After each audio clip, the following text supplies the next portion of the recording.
지난 한 주간 우리 선교팀과 함께 선교지 잘 다녀왔습니다. 제가 이제 선교지를 다니면서 제가 무슨 생각이 들었냐 하면은 내가 왜 한국 사람인데 인도에 와 있는가, 이걸 매일매일 제가 좀 생각을 했습니다. 그런데 누가 떠올랐느냐 하면은, 여러분 누가 떠올랐을 것 같아요? 오늘 주제가 요나죠. 요나가 계속 생각이 나는 거예요. 그래서 오늘 설교를 요나에 대한 설교를 하게 됐습니다. 그리고 이제 평소 때도 요나서를 읽으면은 딱 시작할 때 요나잖아요. 지금의 나, 요나, 이걸 생각을 많이 했어요.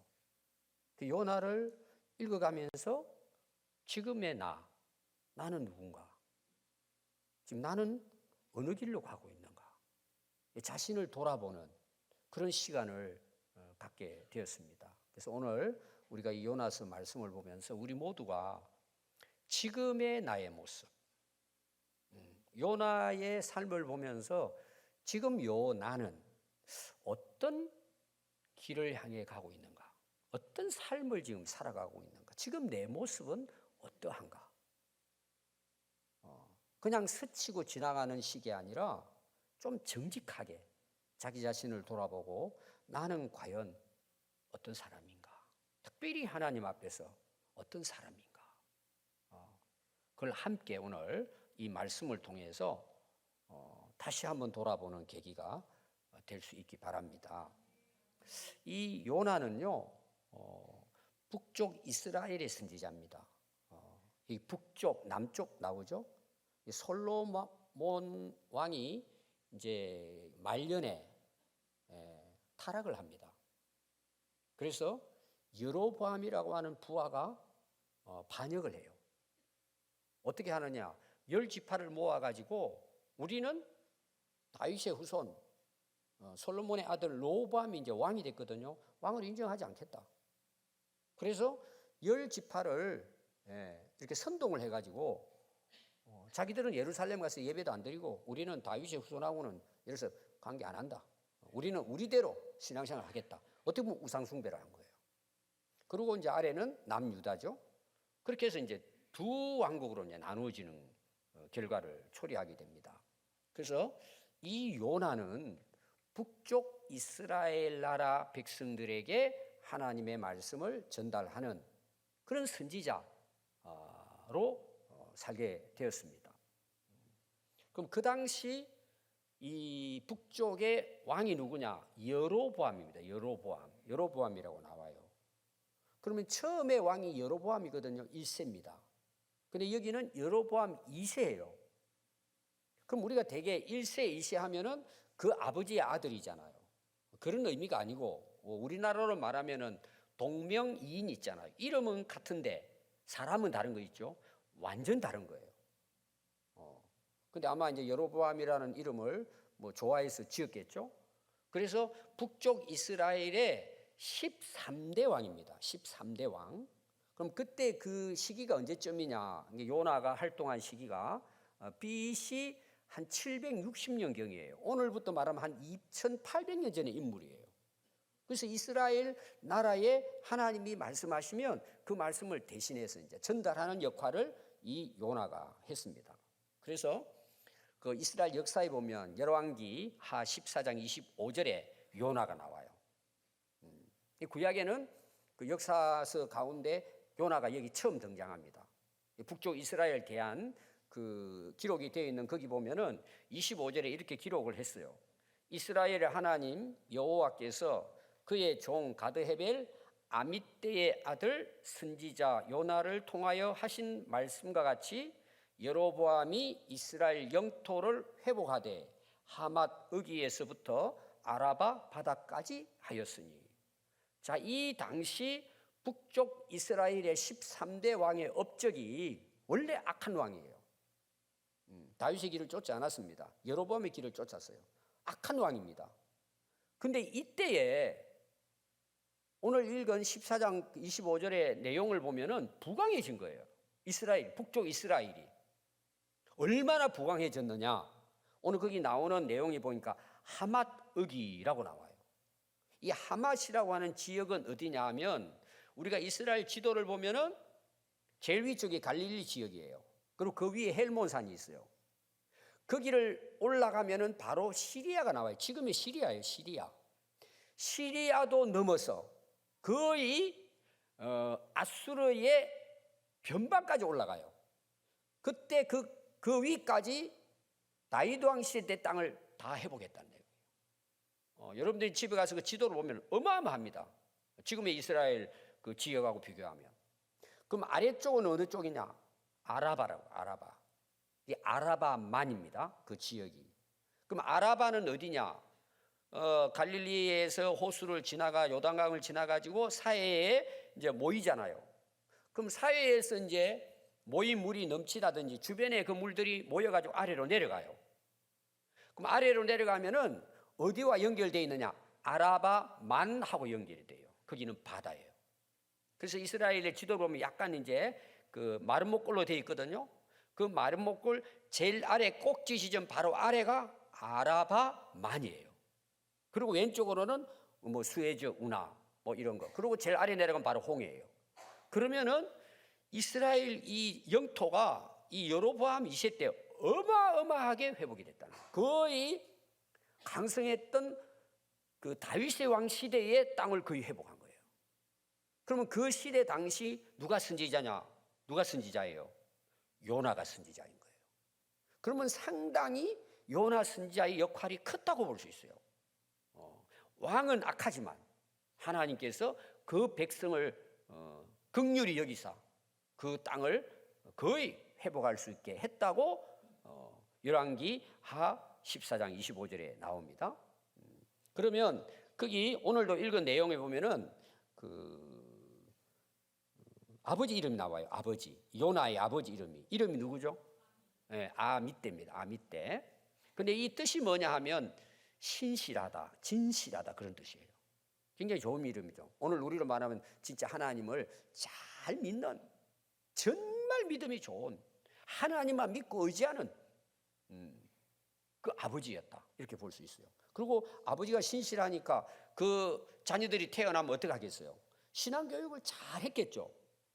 그 중에 인물이 요나가 된 거예요. 참 오늘날 이 가정에서요 아버지 역할은 거의 결정적입니다. 그 아버지의 그 아들이라 그러잖아요. 그 성경에 보십시오. 그냥 요나라고 하면 되는데 아버지가 나오잖아요. 훌륭했다는 내용이에요. 이름이 같이 왔다는 것은. 그러면 아들이 태어났는데 이름을 요나라고 지었단 말이에요. 그럼 요나라는 뜻은 뭘까요? 예, 비둘기입니다. 비둘기. 새 이름을 지었어요. 우리나라 같은 경우에는 거의 안 짓죠. 뭐 제비 이렇게 짓지 않잖아요. 근데 비둘기라고 지은 거예요. 그럼 왜 비둘기라고 지었을까? 제가 비둘기에 대해서 간단하게 말씀드립니다. 우리가 이제 창세기 6장부터 보면은 노아의 홍수가 나오고 8장에 보면은 물이 차츰차츰 줄어들면서 마른 땅으로 이루어지는 그 시간대가 거기 나와요. 그래서 창세기 8장 14절부터 12절에 보면은 이스라엘 그 노아의 홍수 때 노아의 가족들이 노아의 방주에 들어가서 7개월 되던 날이에요. 7개월이 지났어요. 그리고는 11의 날에 방주가 아라랏산 봉우리에 올라간 거예요. 지금도 이제 그 소련 지역 거기에 그 노아의 방주가 묻혀 있다. 유튜브 같은 데 보면 나옵니다. 이제 나중에 아마 확인이 되면은 우리가 거기 이제 성지순례를 아마 가게 될 거예요. 거기 이제 머물게 됩니다. 그리고는 머물고 있다가 물이 점점 줄어드는 것을 보고 10째 달, 10개월이 지났어요. 그 달 초하룻 날에 산 봉우리가 보인 거예요. 저 아라랏산이 보인 거예요. 그럼 물이 내려가니까 어때요? 산 봉우리부터 보이겠죠. 물이 차츰차츰 줄어드니까. 그리고 40일이 지나요. 그때 노아가 창문을 엽니다. 막 열고 물이 다 줄었는지 확인해야 되잖아요. 근데 확인하기가 쉽지 않잖아요. 그래서 뭘 보낼까요? 제가 비둘기라고 말할 줄 알았어요. 까마귀예요, 까마귀. 까마귀는 뭐죠? 시체라든지 뭐 이렇게 그 음식물이 있으면 막 뭐든지 먹는단 말이에요. 그러면서 물이 아직도 있으니까 빙빙 돌았다고 나와요. 빙빙 돌고 있었던 거예요. 그리고 이제 또 두 번째 보냅니다. 뭘 보냈을까요? 그게 비둘기예요. 몇 번을 보낼까요? 3번을 보내요. 첫 번째 비둘기를 보냈더니 물이 다 마르지 않아가지고 그 비둘기가 앉을 자리가 없는 거예요. 돌아왔어요. 두 번째 비둘기를 보냅니다. 보니까 돌아왔어요. 방주로 돌아왔는데 입에 뭐가 있을까요? 감람나무 새 잎사귀라고 나와요. 새 잎사귀가 돋아난 거예요. 우리 봄이 되면 돋아났으지. 그걸 비둘기가 물고는 노아 할아버지, 그러고는 제가 이거 물고 왔습니다. 비둘기는 여러분 사람 말 듣고 그러잖아요. 옛날 편지 보내고 했잖아요. 그 증거로 가져온 거예요. 그러다가 이제 좀 있다가 한 주간 정도 있다가 비둘기를 이제 3번째 보냅니다. 돌아왔을까 안 돌아왔을까요? 안 돌아온 거예요. 이 말은 뭘까요? 말랐다는 뜻이에요. 이게. 자기들이 살아갈 수 있는 환경이 이제 됐다, 이렇게 볼 수가 있습니다. 그러면 이 비둘기가 한 일이 뭘까요? 새 잎사귀를 물고 돌아왔잖아요. 그래서 여러분들이요, 세계 어떤 그 연합 대회라든지 하면은 비둘기를 날리죠. 이거는 평화를 상징하는 거예요. 전쟁이 그치고 평화로운 새 세상이, 새 세계가 이루어졌다. 또 그런 어떤 소원을 가지고 비둘기를 날립니다. 그리고 또 비둘기와 함께 여러분들이 유엔 태극기, 국기를 보면은 이렇게 잎사귀 같은 거 이렇게 해놨죠. 그게 올리브 잎사귀예요. 감람나무 잎사귀. 그 평화를 상징하는 거예요. 그러니까 비둘기는 좋은 소식을 전하고 새 생명과 새 땅이 이루어졌다는 걸 알려주는 역할을 비둘기가 한 거예요. 그러니까 이 요나의 아버지가 아미떼니까, 그분이 신실한 분이니까 아마 이제 성경을 알고 있었겠죠. 우리 아들은 태어나면은 비둘기와 같이 기쁘고 좋은 소식, 새 생명의 소식을 전하는 그런 인물로 자랐으면 좋겠다. 그렇게 양육을 했다고 볼 수 있어요. 물론 추측이지만. 근데 결국 선지자가 됐잖아요. 그럼 선지자가 하는 일이 뭘까요? 오늘 1절 한번 읽어보십시오. 거기 보면은 여호와의 말씀이 아미떼의 아들 요나에게 임했다. 이제 선지자가 된 거죠. 아까 제가 열왕기 하 14장 25절에 이야기했죠. 선지자 요나라고 나와요. 그럼 어떤 면에서는 참 이 요나는 어릴 때부터 아버지 밑에서 이런 훌륭한 교육을 받았다, 이렇게 볼 수 있습니다. 그런데 오늘 여러분이 읽은 내용, 이제 1절, 2절, 3절은 이 3단계로 나눕니다. 하나님 말씀이 임했다, 이게 나와요. 2절은 그 말씀이 뭐냐? 니네에 가서 외치라. 세 번째는 뭘까요? 요나의 결단이죠. 가서 외쳤을까요? 도망가 버렸을까요? 하나님의 얼굴을 피해가지고 도망가 버렸다는 거예요. 이게 이제 1절, 2절, 3절의 내용이에요.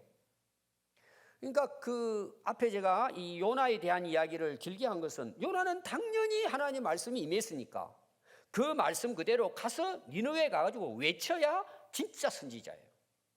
근데 무시해버리고 오히려 하나님의 얼굴을 피해서 도망가 버렸다는 거예요. 전혀 다른 선택을 했다는 거예요. 자기가 원하는 길로 도망가 버렸다는 거예요. 여러분, 선지자가 어떤 사람이에요? 제가 구약 강의할 때 계속 강조한 내용이에요. 선지자는 내가 원해서 하는 게 아니에요. 선지자는 하나님이 그에게 말씀을 줘야 선지자가 되는 거예요. 그럼 선지자가 하는 말이 뭐죠? 그 말씀을 백성들이 가서 전하는 역할이에요. 하나님의 그렇게 스피커 역할을 하는 거죠. 여러분, 제가 지금 설교하고 있어요. 마이크에 대해 설교하고 있어요. 자, 스피커 소리가 어떻게 들립니까? 100% 제 말한 대로 소리가 나요. 스피커가 누구냐? 선지자예요. 그런데 시대마다 망했을 때에 그 망한 원인의 첫 번째가 뭐냐? 선지자는 하나님 말씀을 듣지를 못해요. 왜? 자기가 거룩하지 못하니까. 엉뚱한 생각에 빠져 사니까. 말씀이 주지 않아요. 그런데 이름은 선지자예요. 그럼 어떤 말씀을 전할까요? 자기 멋대로 전하는 거예요. 오늘로 말하면 인기 얻기 위해서 전하는 거예요. 하나님 말씀을 읽어놓고 자기 말을 하는 거예요. 전부 다 거짓 선지자예요. 그래서 이런 마지막 때가 되면 마태복음 24장에 예수님이 계속 강조하는 내용이 나와요. 뭘 강조했을까요? 뭘 조심하라 그랬을까요? 사람을 조심하라 그랬어요. 그 중에도 뭘까요? 거짓 선지자가 판을 치게 된다는 거예요. 사람들은 자기 귀에 듣기에 좋은 서성만 두는 거예요. 쉽게 말하면 그들을 유명하게 생각하고 따라간다는 내용이에요. 자기 입맛에 맞는 사람을 따라간다는 거예요. 자기 귀에 솔깃한 이야기를 해준 사람을 웃으면서 기쁘다고 즐겁다고 따라다니는 거예요. 여러분, 선지자가 아닙니다. 선지자의 가장 중요한 것은 오늘 1절부터 하나님이 그에게 말씀하셔야 돼요. 그럼 그 말씀을 전하잖아요. 말씀 안 해요. 그럼 선지자가 아니에요. 이름만 선지자지. 제가 이번에 중국 가서도 뭐 중국뿐만 아니라 우리 교회에서도 그렇고 그 인도, 중국 제가 제자 훈련하는 데 가서요 계속 강조하는 게 제가 있어요. 제가 질문을 많이 합니다. 이번에도 가서 계속 전에 제가 강의를 했기 때문에 이번에 가가지고 그 상당히 성숙돼 가지고 다 왔어요. 비행기 타고 오기도 하고 그래서 많이 모였습니다. 그래서 이제 시간 될 때마다 그들 만나가 제가 말씀을 계속 제가 질문하는 거예요. 질문. 우리 제자 대학 갈 때 질문을 많이 하죠. 그 질문하면 되게 어떤 말을 하느냐? 예를 들어 보겠습니다. 여러분 왜 살아요? 하나님의 영광을 위해 산대. 그 하나님의 영광을 어떻게 사는 건데? 열심히 신앙생활을 해야죠. 그 열심히 신앙생활하는 게 뭔데? 기도 열심히 해야죠. 무슨 기도를 하는데? 계속 제가 물어보잖아요. 왜?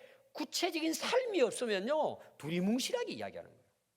답을 할 수가 없어요. 결론 제가 뭔 줄 아세요? 답을 하더라고요. 여러 가지 답을 해요. 그 근거가 뭐냐고 물어봐요. 제가. 우리 목회자는 근거가 100% 성경이어야 돼요. 100%예요. 그거를 설명하고 성도들이 이해할 수 있도록 뭐 예화도 들고, 예수님도 예화 비유 들었잖아요. 그러나 딴 말을 하면 안 돼요. 성경에 원래 말씀해 주신 것을 전해야 되는 거예요. 오늘도 제가 여러분 설교를 그렇게 한단 말이에요. 이게 진짜 선지자예요. 근데 이 요나는 선지자인 건 분명한데 오늘 내용이 뭐예요? 도망가 버리는 거예요. 안 하겠다는 거예요. 아니 자기 사명이 뭐죠? 하나님 말씀이 임했잖아요. 2절에 정확하게 나오잖아요. 가서 외치라고. 이 외치라는 말은 그 악독을 회개하라고 외치라는 거예요. 당신들 회개해야 된다. 그래 안 하면 하나님이 너희들 심판하고 멸망시킨다. 이 가서 전하라는 거예요. 여러분 선지자를 통해 하나님이 말씀하실 때는 백성들이 그 말씀을 듣느냐 안 듣느냐 또 제대로 전하느냐 안 전하냐에 따라서 나라의 성패가 걸린 문제예요. 개인 사람에게는 생사가 걸린 문제예요. 얼마나 중요한지 몰라요. 제가 말라기에서도 몇 주 전에 이야기했습니다.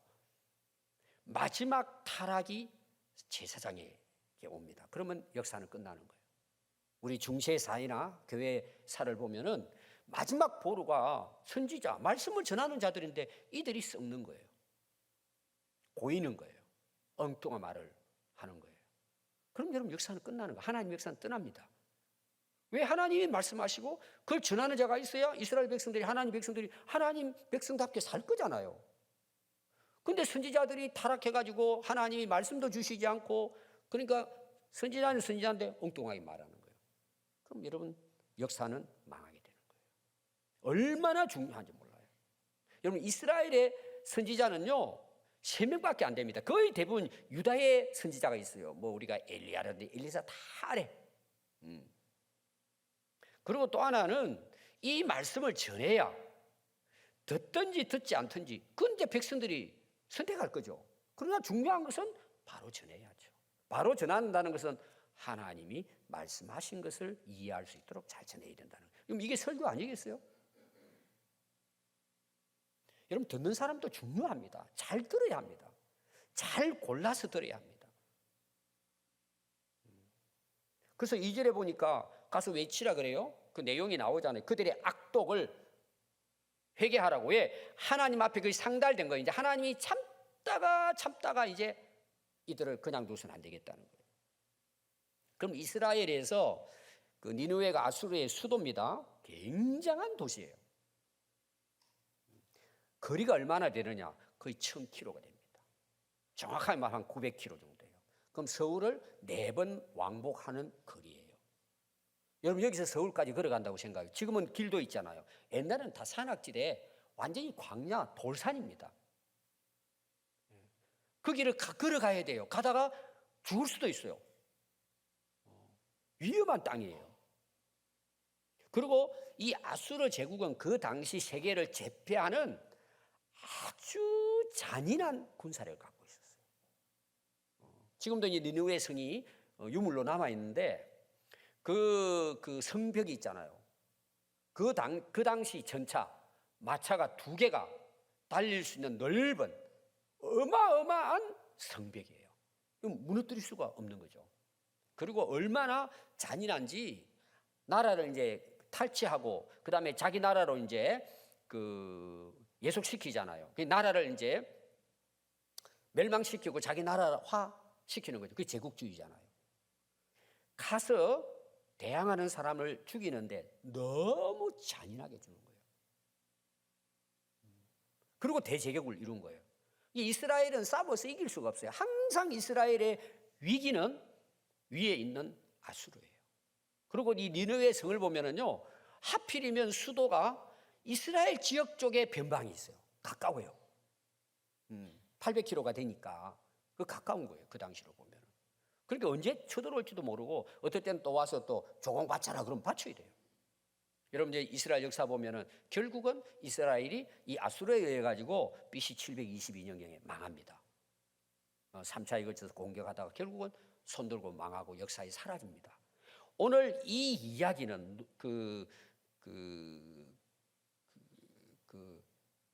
요나가 있을 그 당시는 BC 760년경이니까 거의 40년 후 망하기 전에 요나가 회개하라고 그 나라에 가서 외친 거예요.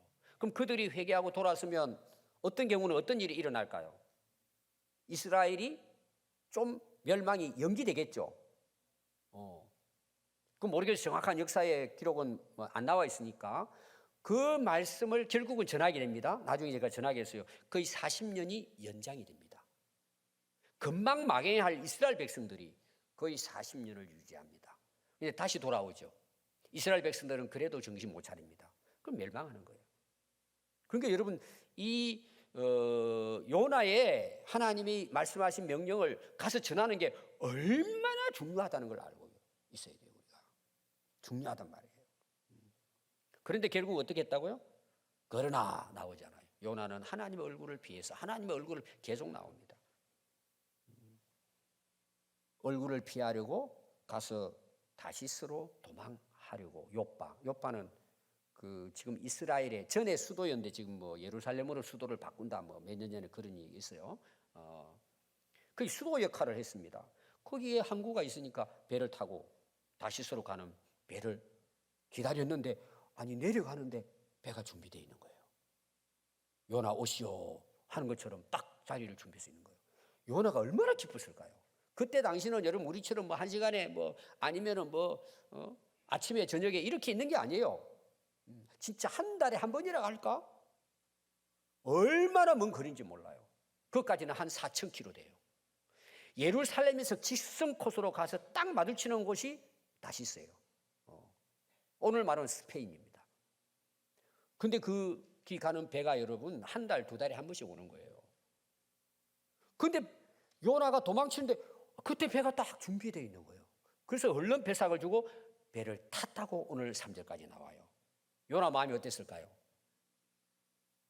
순탄했겠죠. 야, 어떻게 이런 일이 있나. 아주 즐거워하면서 아마 배에 가서 쉬게 됐다고 볼 수가 있습니다. 아니, 여러분 선지자잖아요.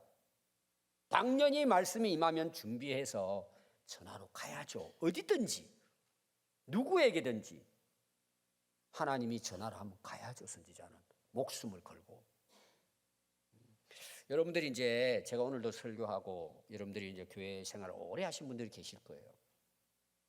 여러분 하나님 말씀이 바로 전달되면 여러분들은 순종해야 합니다. 그리고 여러분들이 분별해야 돼요. 진짜 내게 하나님 말씀하시는 게 뭔가를 여러분 스스로가 분별해야 돼요. 그냥 웃고 즐기고 아이고 오늘 그냥 웰빙이다. 아이고 마음이 시원하네. 위로받았다. 여러분 그 차원을 넘어서야 돼요. 그거 쏘면 안 돼요, 여러분. 진짜 이게 하나님 말씀인가를 여러분들이 확인해야 돼요. 그럼 왜 다시스로 도망을 갔을까요? 선지자잖아요. 그동안 잘했어요. 근데 니느웨에 가가지고 복음을 전하라니까 오늘 말한 처럼 도망을 가버린 거예요. 물론 이유가 있습니다. 적국이죠. 원수의 나라입니다. 또 가면은 누가 듣겠습니까, 여러분? 누가 내가 하나님의 선지자, 하나님 말씀 임했다 그러고 요나 가가지고 외친다 해도 누가 여러분 그 말을 듣겠어요? 저놈 감옥에 집어넣어라. 그것도 멸망한다는 이야기예요. 너희들의 악독에 대해서 하나님이 심판할 거야. 이걸 전해야 되잖아요. 여러분들도 교회 와가지고 죄 짓지 마세요. 회개하세요. 그 악독을 버리세요. 하나님이 심판하십니다. 그러면 여러분 기분 좋아가지고 할렐루야 그러고 회개할 것 같아요? 다음 주 안 나올 것 같아요? 맨날 가면 회개하라 그러고. 그런데 그 사람들은요 우상숭배자들이에요. 대제국이에요.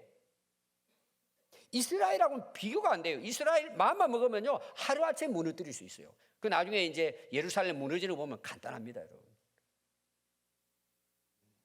근데 왜 진짜 요나가 가지 않는 이유가 뭘까요? 이건 오늘 우리들에게도 이게 해답이에요. 이건 뭘 것 같아요? 다 알고 있는데 생각이 안 날 거예요. 하나님을 제대로 알지 못한 거예요. 오늘 여러분 우리 신앙생활을 우리 인생이 여러분들이 이제 생각할 때 나는 이렇게 살려고 안 해. 내 인생이 왜 계속 이러냐 내가. 너무 힘들다. 교회 다니고 기도했는데 왜 이러지? 여러분 이유가 뭘 같아요? 이거는 국가 일도 마찬가지입니다. 세계 역사도 마찬가지고 오늘 우리 가정, 우리 사업, 우리 개인도 마찬가지입니다. 가장 근본적인 문제는 뭘 같아요, 여러분? 하나님을 모르는 거예요. 제대로 알지 못하는 거예요. 여러분들이 실제 성경을 읽으면서 하나님 어떤 분이실까? 그리고 여러분 성경을 읽고 연구해 본 적이 있습니까? 오늘 대부분 많은 사람들이 몇 구절, 문제 해결, 복 받는 길, 형통한 길, 그런만 성경에 관심을 두니 여러분 그거 가지고 우리 인생이 변하겠습니까? 하나님이 역사하시겠습니까? 아니 기도를 해도 하나님이 어떤 분이신지 알아야 기도가 제대로 될 거잖아요. 여러분 이거는 목사도 마찬가지예요. 하나님을 바르게 알아야 목회자로서 성도로서 오늘 또 교회에서는 또 직분이 있잖아요. 그 직분을 감당할 수 있는 거예요. 여러분 하나님을 제대로 모르면 어떤 일이 일어날 것 같아요? 자기 생각대로 하는 거예요. 여러분 오늘날 국가, 나라, 교회 모든 것의 근본적인 원인은 하나님을 잘 모르는 거예요. 제대로 모르는 거예요. 바르게 알지 못하는 거예요. 왜? 전에 우리가 불신자들이잖아요. 또 우리나라는 뭐죠? 영성이 무당 영성이에요. 쉽게 말하면은. 뭐 그렇게 그냥 푸닥거리처럼 해야 막 은혜 받는 것 같고 막 뛰고 그러죠. 물론 뭐 성령께서 하시기도 하시지만 뭘 봤다, 들었다. 뭘 보고 들어요, 여러분? 말씀에 다 나와 있는데. 저는 여러분들이 정말 하나님을 알 수 있기를 바라요. 바르게 얼마나 위대한 분이신가를. 그래서 제가 늘 이제 쓰는 용어잖아요. 우리는 하나님을 모르고 있는 겁니다, 지금. 그 말은 무슨 말이냐? 모른다는 뜻이 아니고 그만큼 하나님은 영원하시고 위대하신 분입니다. 그래서 우리 하나님을 알아가면 알아갈수록 자연스럽게 겸손하게 됩니다. 여러분 겸손은 한다고 되는 게 아니에요. 하나님 앞에 내 모습을 봐야 겸손해지는 거예요. 그리고 하나님을 바로 알죠. 여러분 이 지구라는 거 제가 자주 이야기하잖아요. 우주에서는 보이지도 않는 거예요. 먼지에도 속하지 않아요. 거기에 내가 살고 있어요. 내가 보이겠습니까? 그런 나를 하나님이 사랑하시고 오늘 여기 있게 해주신 거예요.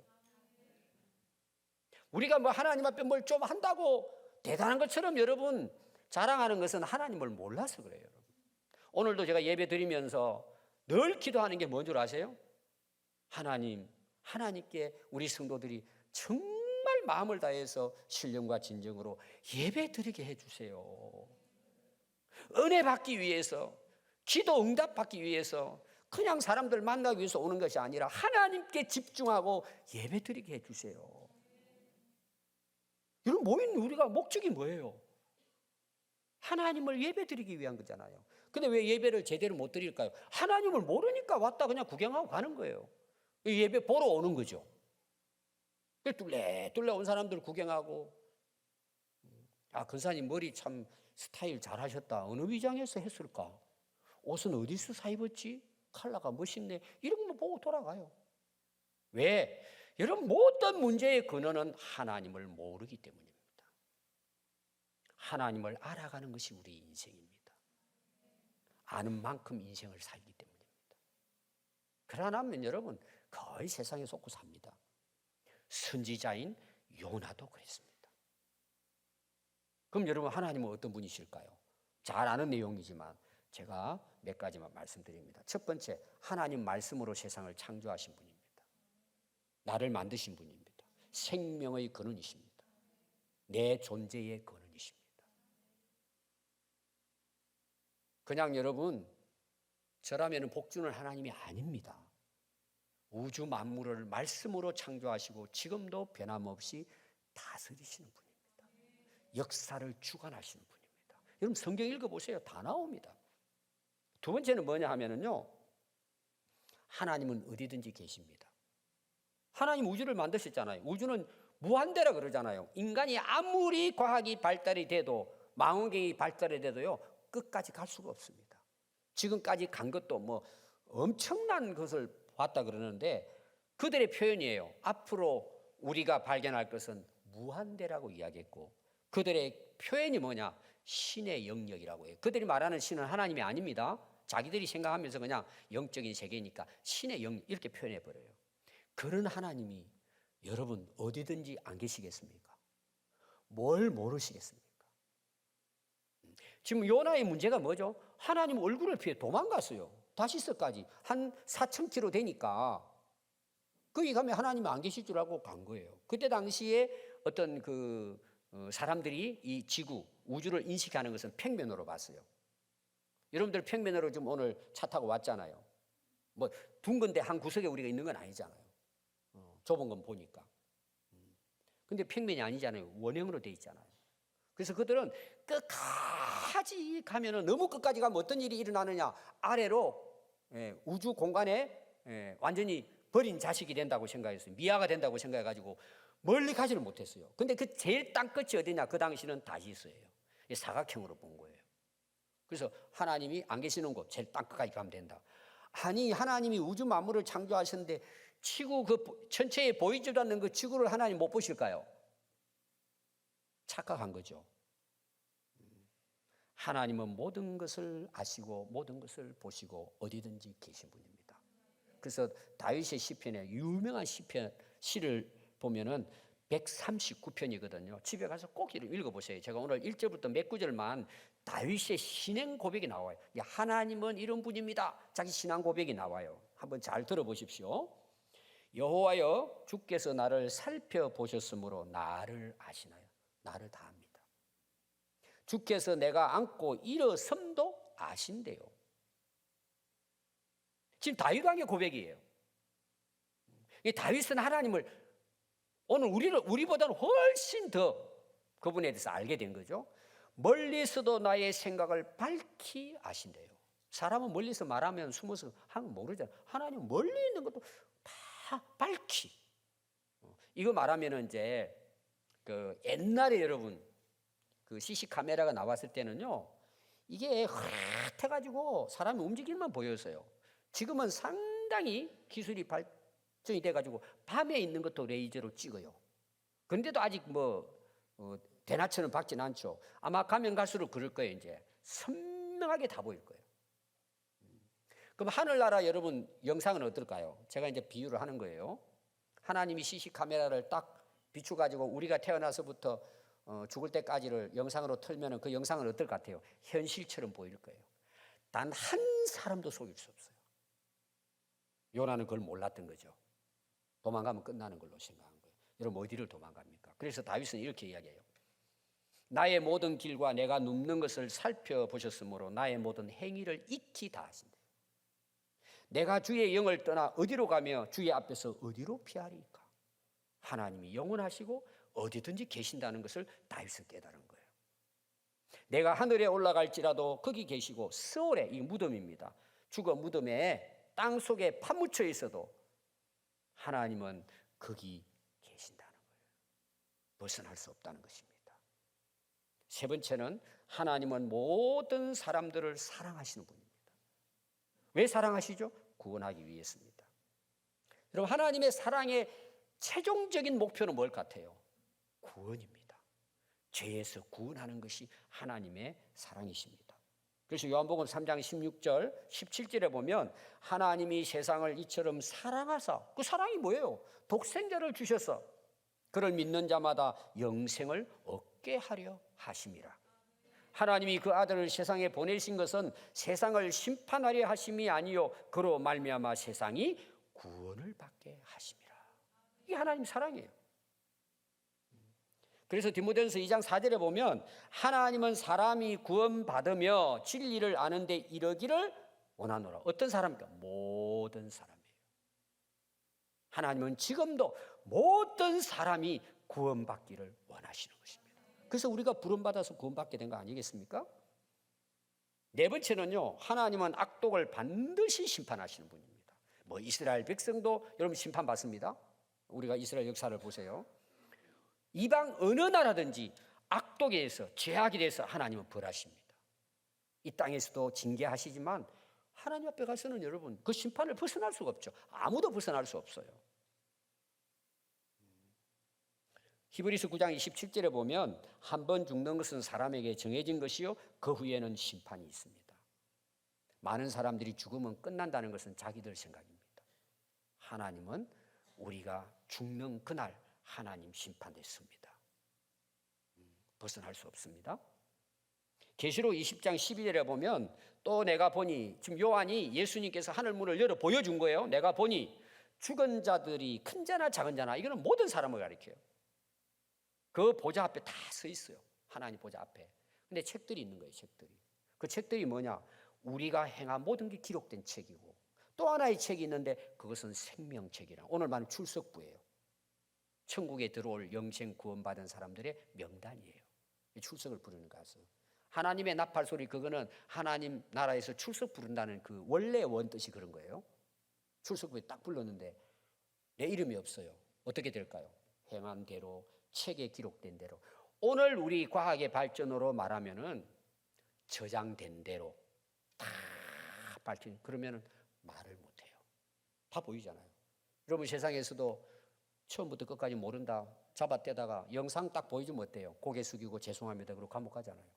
하늘나라에는 어떤 누구도 속일 수 없습니다. 하나님의 심판이 있습니다. 여러분, 그 믿고 안 믿고는 여러분들이 선택하면 됩니다. 아니, 죽으면 끝나는데 뭐 그렇게 한 사람은 그렇게 살면 됩니다.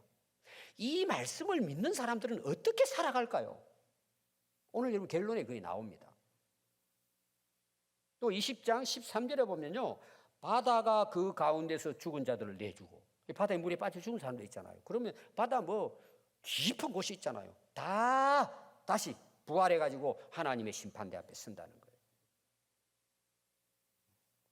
로마서 2장 5절에 보면 다만 내 고집과 회개하지 아니하는 마음을 따라 진노의 날 곧 하나님의 의로우신 심판이 나타나는 그날에 이 말 진노를 내게 쌓는도다. 그래서 이 말은 이제 표현하면 이거예요. 오늘 왜 많은 사람들이 말씀을 듣고 자기 죄를 회개하지 못할까요? 완고한 마음이 돌처럼 굳어져 있는 거예요. 이게 어떻게 굳어져 있느냐? 지부터 굳어져요. 자기 딱 들은 말만 들어요. 좋은 말만. 마음이 굳어져요. 느낌이 없어요. 아무리 외쳐도 뭐 자기 생각대로 사는 거예요. 자기 기분대로 사는 거예요. 손발도 굳어져 버렸어요. 돌처럼. 하나님 원하는 대로 살지를 못해요. 이건 무서운 거예요. 고집이라 그래요. 고집. 이게 완악함이에요. 돌처럼 굳어진 마음을 이야기하는 거예요. 여러분, 회개가 뭘까요? 이 완악한 마음, 고집 부리고 살아간 걸 내려놓는 걸 이야기하는 거예요. 말씀을 듣지 못하고 그동안에 내가 완악한 마음을 살았다는 걸 회개해야 되는 거예요. 이게 악독이에요, 여러분. 성경에 말하는 죄는 말씀을 떠나 사는 걸 이야기하는 거예요. 왜? 고집부리니까. 교회는 다니는데도 끝까지 고집 부리고 내가 원하는 대로 살아가는 거예요. 제가 이제 다음에 한번 그 예화를 들겠지만 지금 생각나서 그 예화를 들겠습니다. 어떤 유명한 가수가 자기 대학의 졸업식 때 가가지고 한 말이 나오더라고요. 내가 깜짝 놀랐어요. 이거 보고는. 결론이 뭔 줄 아세요? 인생은 너 마음대로 살아라. 네가 선택하고 네가 옳다면 그냥 그대로 살아라. 그게 행복이다 그러더라고요. 그래서 막 젊은이들이 와 하고 한우상 외치고, 여러분 그게 사탄의 유혹입니다. 여러분 마음대로 사세요.